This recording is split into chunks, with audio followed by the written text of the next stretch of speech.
Magandang araw sa inyo mga paps.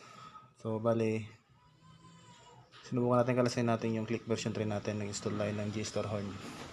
So, bali, ayan yung G-Store horn natin, dalawa. Yan, wiring, papunta doon, malinis yan. Pulido.